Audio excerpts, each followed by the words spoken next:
जय श्री कृष्णा। राधे राधे।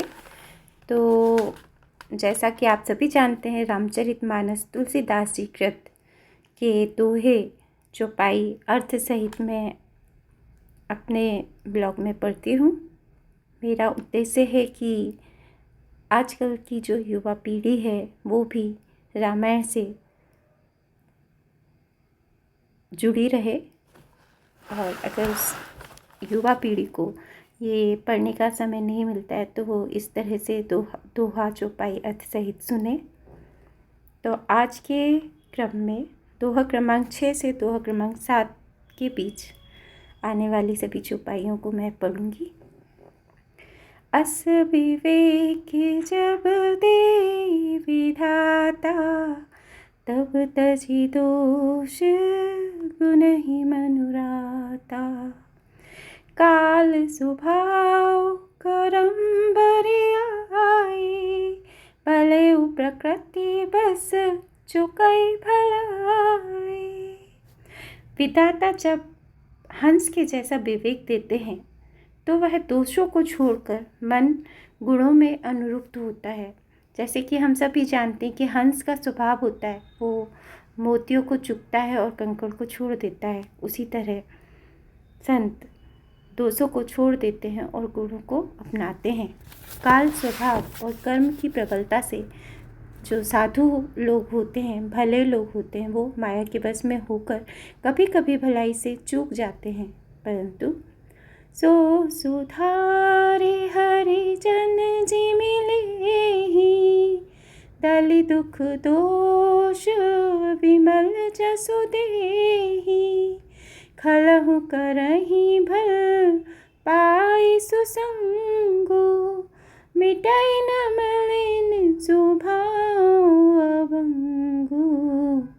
भगवान के भक्त जैसे उस चूक को सुधार लेते हैं और दुख दोषों को मिटाकर निर्मल यश देते हैं, वैसे ही दुष्ट भी कभी कभी उत्तम संग पाकर भलाई करते हैं, परंतु उनका कभी भंग ना होने वाला मलिन स्वभाव नहीं मिटता।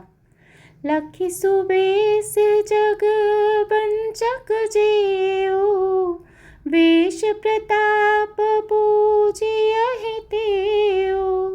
उघरहि अंत न होय निवाहु, काल नेमि जिमि रावण राहु।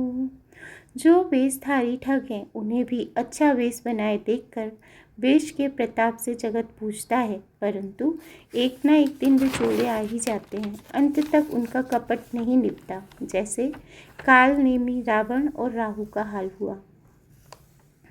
किए हुकुवेश साधु सन मानु, जिमि जग जामवंत हनुमानु।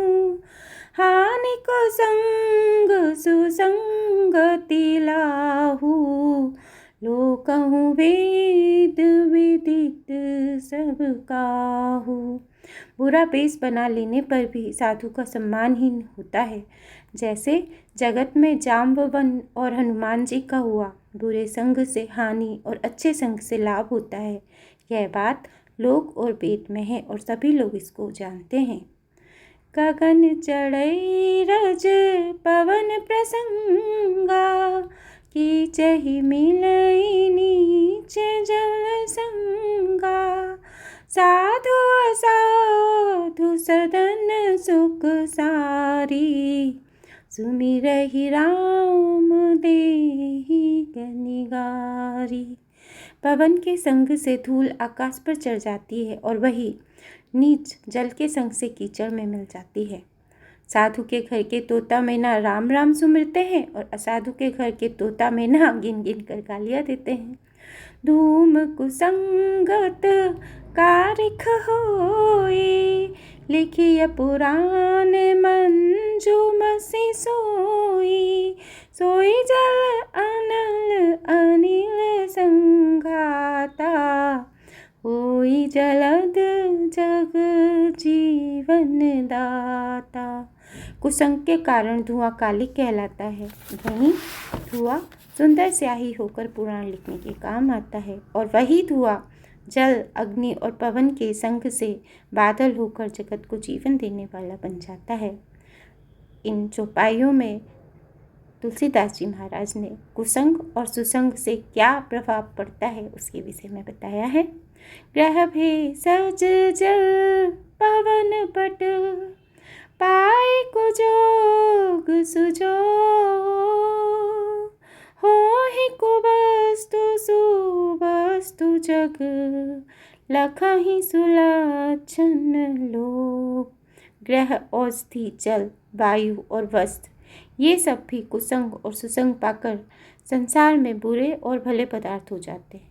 चतुर एवं विचारशील पुरुष ही इस बात को जान पाते हैं। सम प्रकाशितम पाख दुहु, नाम भेद विधि कीन, शशि शोषक पोषक समुझी, जग जस अप जस दीन। महीने के दोनों पखवाड़ों में उजियाला और अंधेरा समान ही रहता है, परंतु विधाता ने इनके नाम में भेद कर दिया है। एक का नाम शुक्ल और दूसरे का नाम कृष्ण रख दिया है। एक को चंद्रमा का बढ़ाने वाला और दूसरे को उसका घटाने वाला समझकर जगत ने एक को सुयश और दूसरे को अपयश दे दिया है। जड़ चेतन जग जीव जत, सकल राम मैं जान।